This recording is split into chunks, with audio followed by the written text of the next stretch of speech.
매주일 우리는 용서의 선포를 듣습니다. 오늘도 하나님 편에서 들려오는 용서의 선포를 들었습니다. 하나님께서 용서하셨다고 말씀하셨으니 우리는 분명 죄 용서를 받았습니다. 용서를 받기 위해서는 먼저 용서를 구해야 합니다. 잘못을 시인하고 용서를 구해야 합니다. 그런데 용서를 구한 적도 없는 사람에게 먼저 용서를 해주는 경우는 없습니다. 이건 상식적인 일입니다. 하지만 오늘 본문은 이런 상식에 맞지 않는 내용을 가지고 있습니다. 중풍병자는 예수님께 용서해달라고 말한 적이 없습니다. 제 발로 찾아가지도 않았습니다. 그런데 예수님께서 그의 죄를 사하여 주십니다. 이것 좀 이상하지 않습니까? 분명 우리가 드리는 예배의 순서를 보면 합리적인 순서를 가지고 있습니다. 먼저는 십계명의 말씀을 통해서 우리의 죄를 살펴봅니다. 그리고 우리의 죄를 하나님께 고백합니다. 하나님께 용서를 구합니다. 그 후에 하나님은 사죄의 선언을 해주십니다. 이것이 지당한 순서입니다. 하나님께서 저희에게 죄를 깨닫게 해주셔서 저희가 죄를 깨닫게 됩니다. 그리고 하나님께 용서를 구합니다. 그리고 나서 하나님은 저희의 죄를 사하여 주십니다. 죄를 용서해달라는 간청이 먼저이고 그 다음에 죄를 용서받습니다. 하지만 오늘 본문에서 중풍병자는 아무것도 구한 것이 없습니다.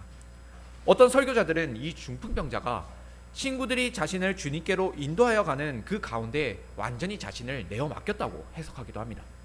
주님께로 가는 발걸음에 자신을 내어 맡긴 일 역시도 믿음의 행위라는 것이죠.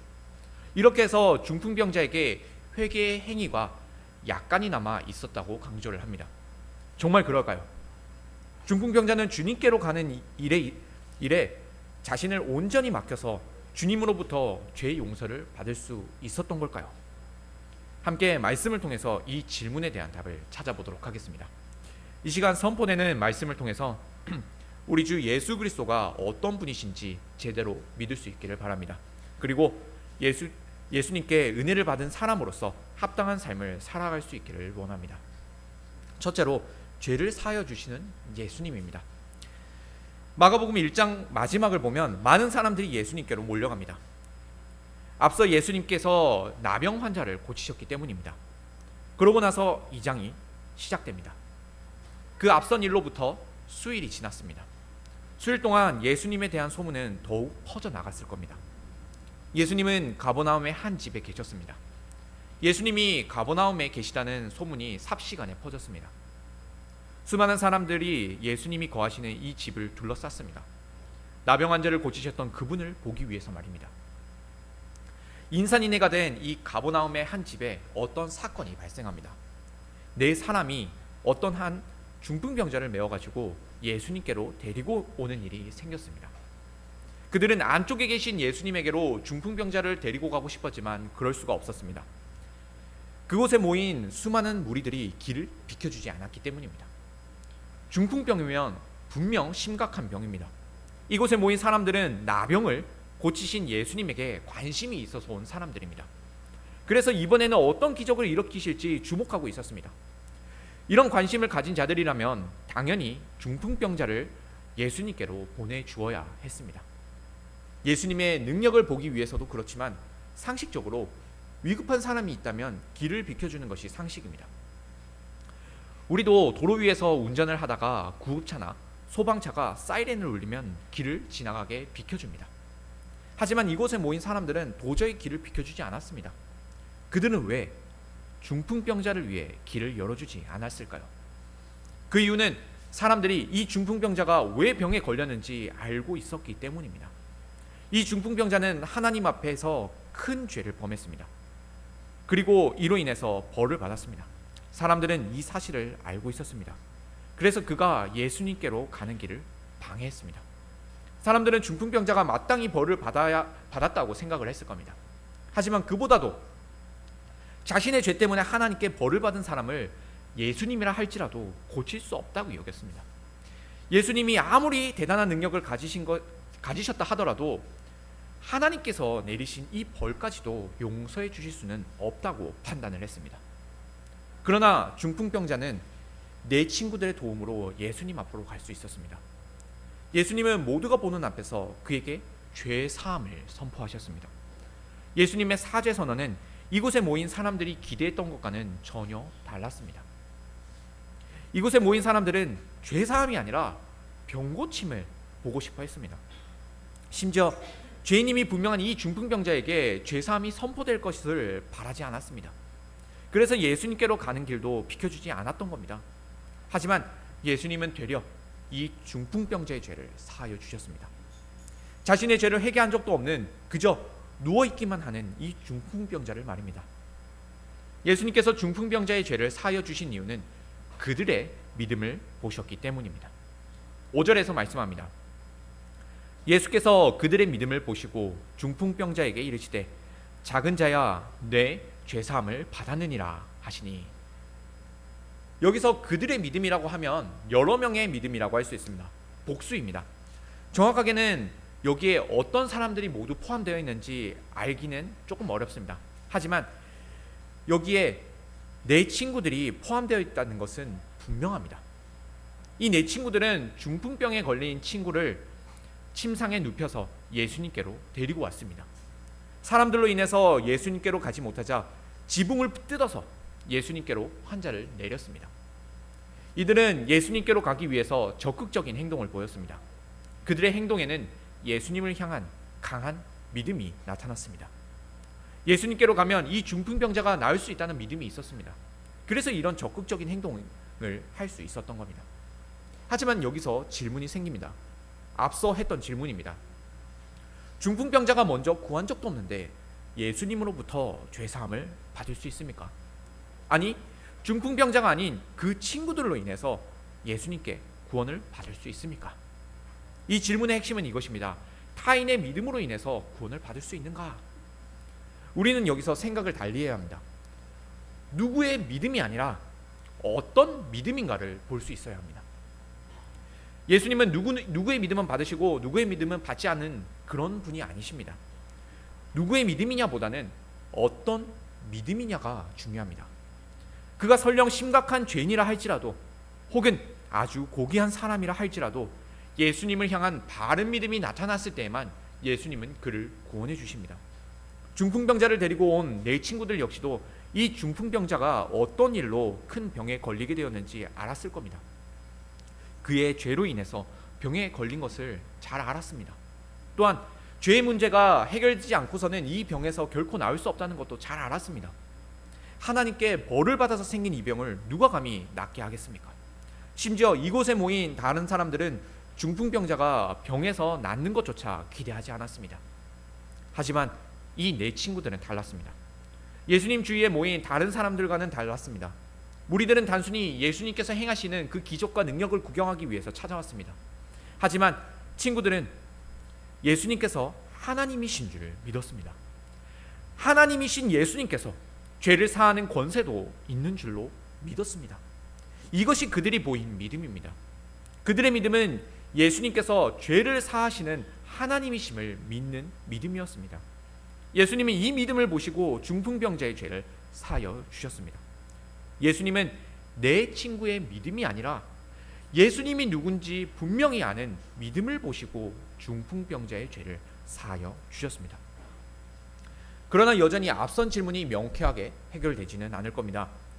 과연 구하지도 않은 자가 죄 용서를 받을 수 있습니까? 우리는 분명히 기억해야 합니다. 원래 우리도 하나님 앞에 우리의 죄를 먼저 고백하지 않았습니다. 우리가 먼저 용서해달라고 하지 않았습니다. 구하기도 전에 하나님께서 먼저 우리의 죄를 용서해 주셨습니다. 내가 죄를 깨닫고 회개한 일이 먼저라고 생각할 수도 있을 겁니다. 하지만 우리가 죄를 깨달았다는 건 하나님께서 우리의 죄를 용서하기로 결정하셨다는 의미입니다. 하나님께서 우리를 향한 죄 용서를 결정하지 않으셨다면 우리가 먼저 스스로의 죄를 깨달을 일은 결단코 없습니다. 하나님께서 먼저 시작하지 않고서는 저희 편에서 도무지 하나님을 찾을 방법이 없습니다. 이 중풍병자도 다르지 않습니다. 예수님은 이 중풍병자를 구원하기 위해서 바른 믿음을 가진 친구들을 사용하셨습니다. 그들이 가진 믿음의 내용은 분명 하나님으로부터 온 것이었습니다. 예수님만이 죄를 용서하시고 구원하시는 하나님이시라는 이 진리를 어떤 사람이 먼저 그것도 스스로 깨달을 수 있겠습니까? 오직 하나님께서 그들에게 참 믿음을 주셔야만 가능한 일이었습니다. 그러므로 중풍병자가 받은 것도 하나님의 은혜이고 내 친구들이 받은 이 믿음도 하나님의 은혜입니다. 마태복음 16장 17절에서 예수님은 이렇게 말씀하십니다. 바요나 시모나 내가 복이 있도다. 이를 알게 한 이는 혈육이 아니오 하늘에 계신 내 아버지시니라. 예수님은 믿음을 통해서 역사하셨습니다. 이 믿음의 내용 역시 하나님으로부터 주어진 것입니다. 예수님이 어떤 분이신지 분명하게 아는 믿음을 통해서 예수님은 놀라운 일을 행하셨습니다. 이곳에 수많은 사람들이 있었지만 그들의 관심은 다른 데 있었습니다. 서기관들의 생각이 이를 잘 반영합니다. 7절입니다. 이 사람이 어찌 이렇게 말하는가 신성모독이로다. 오직 하나님 한 분 외에는 누가 능히 죄를 사하겠느냐. 이곳에 모인 수많은 사람들이나 서기관들은 예수님을 하나님으로 믿지 않았습니다. 그래서 예수님이 죄를 사할 수 없을 것이라고 여겼습니다. 그러니 죄를 짓고 병에 걸린 이 중풍병자를 절대로 고칠 수 없다고 판단을 했습니다. 그래서 어차피 고칠 수 없는 이 죄인을 예수님 앞으로 보내지도 않았던 겁니다. 지금 이 말씀을 읽고 있는 우리는 예수님이 어떤 분이신지 분명하게 알아야 합니다. 그저 내가 원하는 대로, 내가 보고 싶은 대로 믿고 있다면 우리도 이 무리들이나 서기관과 다르지 않을 겁니다. 믿고 싶은 것을 믿는 것이 아닙니다. 하나님께서 계시하신 진리를 믿어야 합니다. 예수님께서 당신을 보여주신 그대로를 믿는 믿음이 우리에게 있어야 할 것입니다. 둘째로 사람의 중심을 아시는 예수님입니다. 예수님은 사람의 마음을 아시는 하나님이십니다. 어떤 서기관들이 마음속으로 생각을 했습니다. 이 사람이 어찌 이렇게 말하는가 신성모독이로다. 오직 하나님 한 분 외에는 누가 능히 죄를 사하겠느냐. 이 서기관의 생각은 반은 맞고 반은 틀렸습니다. 오직 하나님 한 분 외에는 죄를 사하는 권세가 없다는 이 말은 사실입니다. 맞습니다. 하지만 예수님을 그 하나님으로 알아보지 못한 일은 틀렸습니다. 이 서기관들이 이미 알고 있었던 성경의 지식을 따라 잘 추론을 했더라면 올바른 믿음으로 갈 수 있었을 겁니다. 오직 하나님 한 분 외에는 죄를 사하는 권세가 없으시다. 그러니 죄를 사하시는 저분이야말로 참 하나님이시구나. 그러나 그들의 중심은 참된 방향으로 나아가지 못했습니다. 그들은 눈으로 직접 보고도 예수님을 참 하나님으로 믿지 않았습니다. 예수님은 이런 답답한 생각을 가지고 있는 서기관들의 중심을 다 아셨습니다. 여기서도 예수님이 어떤 분이신지 나타납니다. 예수님은 사람의 중심을 다 아시는 참 하나님이십니다.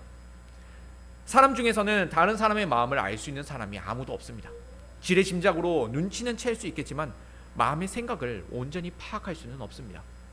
하지만 오직 하나님만이 사람의 마음과 생각을 다 알 수 있으십니다.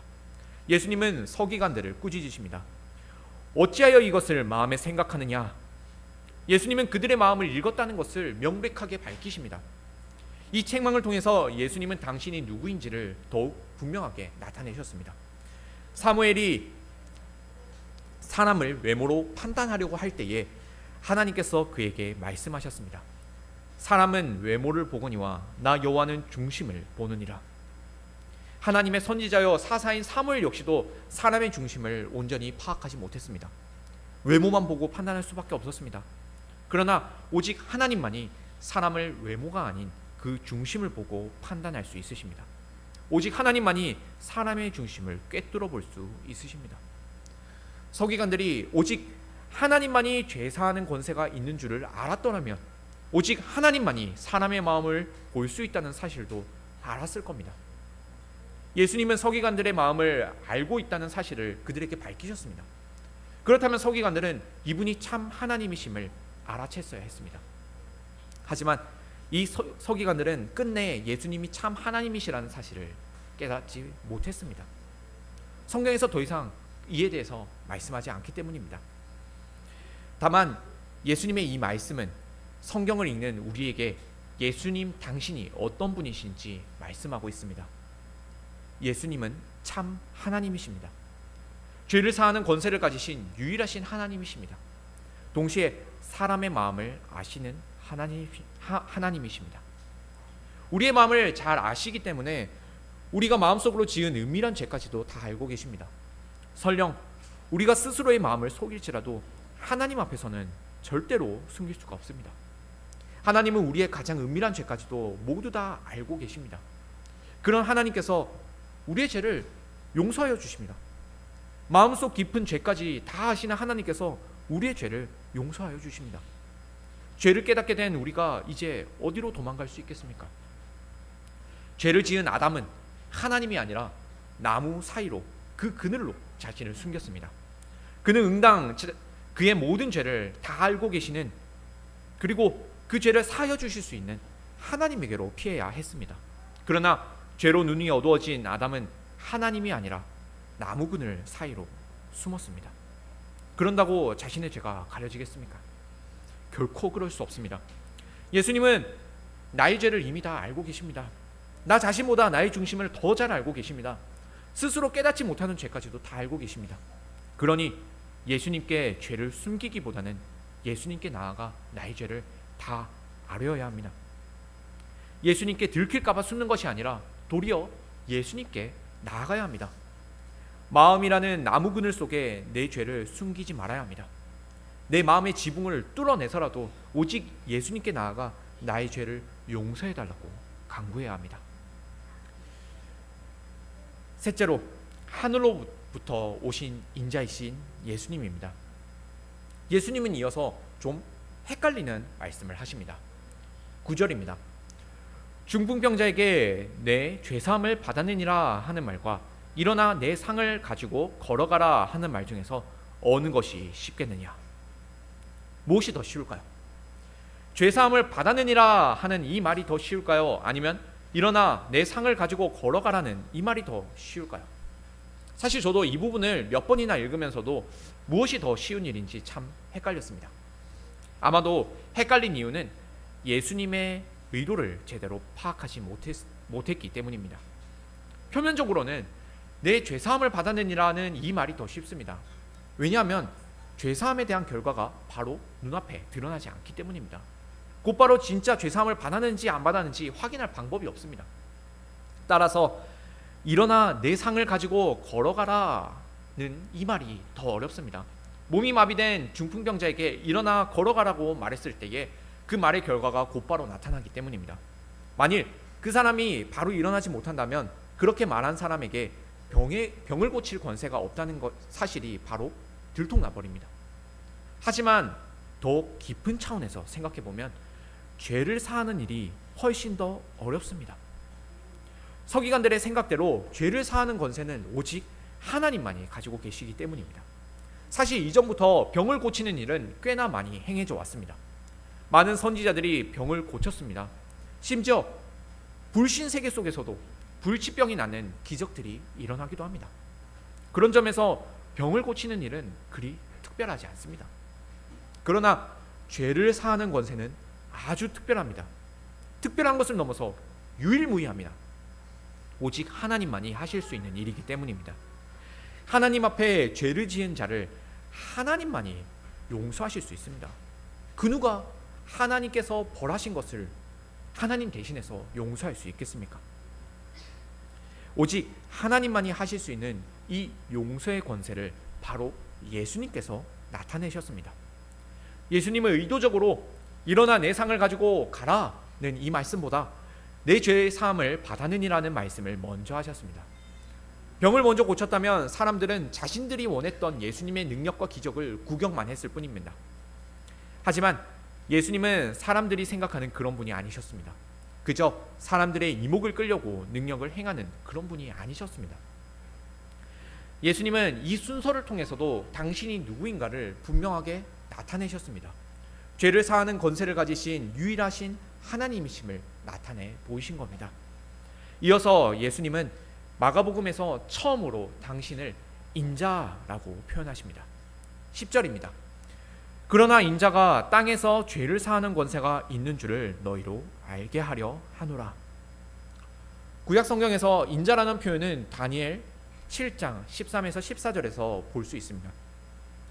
내가 또 밤 환상 중에 보니 인자 같은 이가 하늘 구름을 타고 와서 옛적부터 항상 계신 이에게 나아가 그 앞으로 인도되매 그에게 권세와 영광과 나라를 주고 모든 백성과 나라들과 다른 언어를 말하는 모든 자들이 그를 섬기게 하였으니 그의 권세는 소멸되지 아니하는 영원한 권세요 그의 나라는 멸망하지 아니할 것이니라. 마가복음 본문에서 예수님은 당신을 인자라고 소개하셨지만 다니엘서의 예언과는 조금 다르게 소개를 하십니다. 다니엘서에서는 인자가 하늘에서 구름을 타고 오십니다. 그러나 예수님은 인자가 땅에서 죄를 사하는 권세가 있다고 하십니다. 하늘과 땅은 엄연히 다른 장소입니다. 다니엘서의 인자는 하늘에서 오시지만 마가복음에서의 예수님은 땅에서 활동한다고 말씀하십니다. 왜 다른 장소를 말씀하고 있는 걸까요? 우리는 여기서도 하늘의 뜻이 땅에서도 이루어지는 그 하나님의 큰 일을 발견할 수 있습니다. 하늘에서 구름을 타고 오시는 인자께서 이제 땅에서 활동을 하십니다. 하늘에서 모든 권세와 영광을 가지신 인자께서 이제 이 땅에서 당신의 권세와 영광을 드러내십니다. 바로 죄를 사는 권세를 드러내십니다. 하늘나라가 이 땅에 이루어지는 겁니다. 이렇게 예수님은 당신을 인자로 소개하면서 천국이 이 땅에 임하였음을 선포하셨습니다. 오래도록 소망하고 대망해왔던 그 하나님의 나라가 이 땅에 임한 겁니다. 예수님은 더 어려운 일인, 그 누구도 할 수 없는 일인 죄사하는 권세를 먼저 행하심으로써 당신께서 하늘로부터 온 바로 그 인자이심을 밝히셨습니다. 하늘로부터 온 인자이시기 때문에 오직 하나님만이 하실 수 있는 이 죄사하는 권세를 나타내실 수 있었습니다. 성경을 잘 알고 있는 사람이었다면 예수님이 자신을 인자라고 말씀하셨을 때에 깨달아야 했습니다. 선지자가 예언했던 그 인자가 바로 예수님이시구나. 바로 이분이 약속했던 그 메시아이시구나. 그러나 이 말씀을 하는 순간에도 서기관들은 예수님을 믿지 못했습니다. 성경을 잘 안다고 하는 그 서기관들이 예수님이 누구신지 알아차리지 못했습니다. 오늘 본문에서 예수님은 너무나도 확실하게 당신이 누구인가를 밝히셨습니다. 말씀과 행동에서 모두 예수님 당신이 누구인가를 너무나도 명백하게 보여주셨습니다. 먼저는 죄인의 죄를 사하여 주셨습니다. 그리고 서기관들의 마음속 생각을 읽고 드러내셨습니다. 또 선지자가 예언했던 바로 그 인자가 당신이심을 말씀하셨습니다. 예수님은 이 모든 일을 행하신 목적을 말씀하십니다. 인자가 땅에서 죄를 사하는 권세가 있는 줄을 너희로 알게 하려 하노라. 예수님은 사람들에게 알게 하려 하셨습니다. 예수님께서 이 땅에서 죄를 사하는 권세가 있다는 사실을 사람들에게 깨닫게 하려고 하셨습니다. 이런 예수님의 목적은 지금 우리에게도 똑같이 적용됩니다. 예수님은 오늘 말씀을 통해서 예수님 당신이 누구인가를 계시하고 계십니다. 하늘에 계신 하나님께서 이 땅에 오셔서 우리의 죄를 사하여 주신다는 이 진리를 깨닫도록 하십니다. 물론 우리는 이 진리를 잘 알고 있습니다. 하지만 우리가 정말로 이 진리를 믿고 있는지는 우리 자신을 돌아보아야 합니다.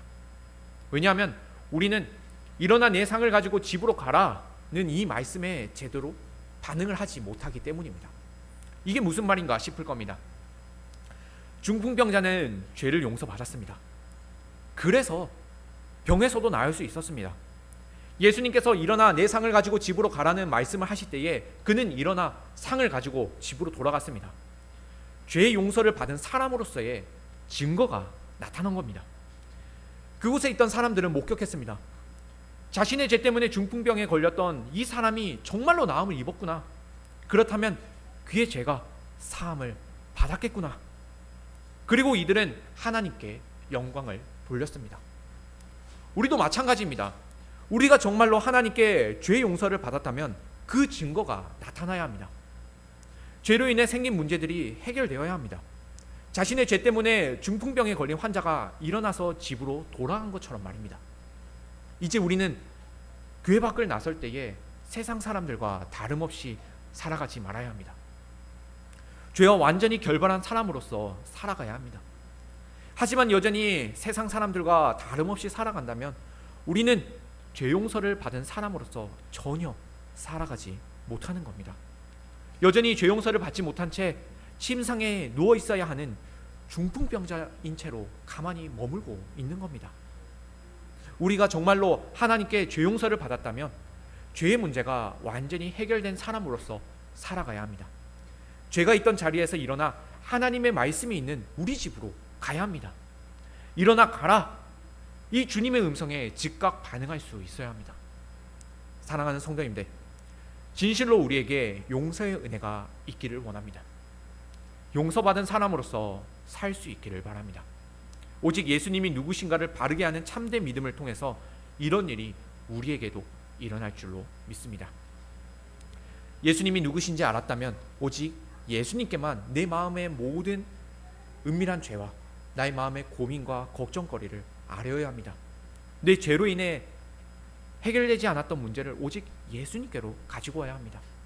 오직 예수님만이 하늘에 있던 그 복과 은혜를 이 땅으로 가지고 와서 베푸실 수 있으십니다. 오직 우리 주 예수 그리스도만을 찬양하는 저희가 되길 바랍니다. 예수 그리스도를 분명히 믿어 하늘로부터 오는 모든 은혜를 누리는 교회가 되기를 간절히 소망합니다. 아멘.